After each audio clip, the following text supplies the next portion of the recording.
बिहार में शराबबंदी कानून में बड़े बदलाव को विधानसभा की हरी झंडी मिल गई और विधानसभा से शराबबंदी संशोधन विधेयक विधानमंडल में पास हो गया। राज्यपाल की मंजूरी के बाद ये कानून बन जाएगा और नए विधेयक में क्या बदलाव किए गए हैं, जानिए इस रिपोर्ट के जरिए।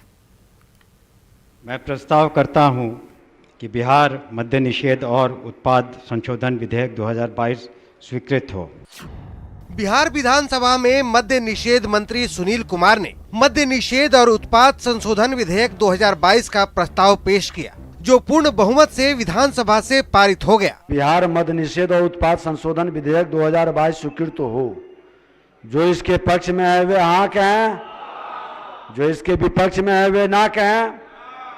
मैं समझता हूँ पक्ष में बहुमत है, प्रस्ताव स्वीकृत हुआ। बिहार में मद्य निषेध और उत्पाद संशोधन विधेयक 2022 स्वीकृत हुआ। शराबबंदी कानून संशोधन विधेयक 2022 में जो बदलाव किया गया है, उसके मुताबिक तलाशी, जब्ती और शराब नष्ट को लेकर विशेष नियम बनाए गए हैं। नए विधेयक के मुताबिक शराब पीने वाला जुर्माना देकर छूट सकता है। जुर्माना नहीं देने पर 1 महीने की सजा होगी। बार बार पकड़े जाने पर जेल और जुर्माना दोनों होगा। जुर्माने की राशि राज्य सरकार तय करेगी। पुलिस को मजिस्ट्रेट के सामने जब्त सामान नहीं पेश करना होगा। नमूना सुरक्षित रहकर जब्त सामान को नष्ट किया जा सकेगा। डीएम के आदेश तक जब्त वस्तुओं को सुरक्षित रखना जरूरी नहीं होगा। मामले की सुनवाई 1 साल के अंदर पूरी करनी होगी।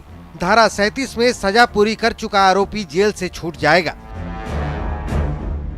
विधेयक को पेश करते हुए मंत्री सुनील कुमार ने सदन को भरोसा दिलाया कि किसी भी निर्दोष को परेशान होने नहीं दिया जाएगा और किसी भी दोषी को बख्शा नहीं जाएगा। तक लिए एक्साइज और पुलिस विभाग से 230 लोगों को बर्खास्त किया गया है।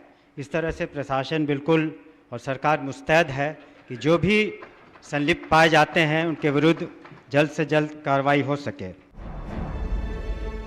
जाहिर है बिहार सरकार की इस पहल से शराबबंदी के मामलों में कमी आएगी। पटना से न्यूज़ 18 के लिए अमित कुमार और शैलेंद्र कुमार की रिपोर्ट। बिहार सरकार ने शराबबंदी कानून में संशोधन किया है और विधान परिषद में विधेयक पर चर्चा के दौरान सीएम नीतीश कुमार ने कहा कि शराबबंदी बापू का सपना था और जो व्यक्ति शराबबंदी कानून और राष्ट्रपिता महात्मा गांधी के सिद्धांतों को नहीं मानता है और शराब पी रहा है, वो हिंदुस्तानी हो नहीं सकता है, बल्कि वो महापापी और महाअयोग्य है। बापू ने क्या कहा था? जिन्होंने देश को आजाद दिलवाया, अब उनकी बात भी तो कोई सुनेगा ना। लेकिन कुछ अपने को काबिल समझता है, अपने को योग्य समझता है, उससे बढ़कर के कोई अयोग्य है ही नहीं, काबिल तो हो ही नहीं सकता है जो राष्ट्रपिता बापू की बात को नहीं सुनता। शराब पीना कितनी बुरी चीज है। शराब लोगों को किस तरह से बर्बाद करता है।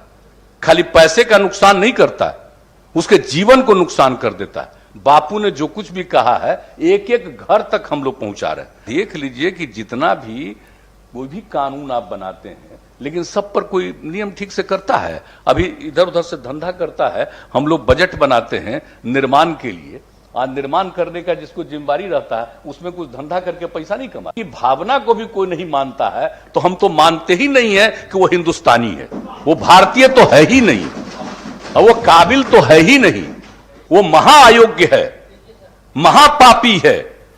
जो राष्ट्रपिता बापू की बात को भी नहीं सुनता है, अब समझता है, तो उसका क्या मतलब है।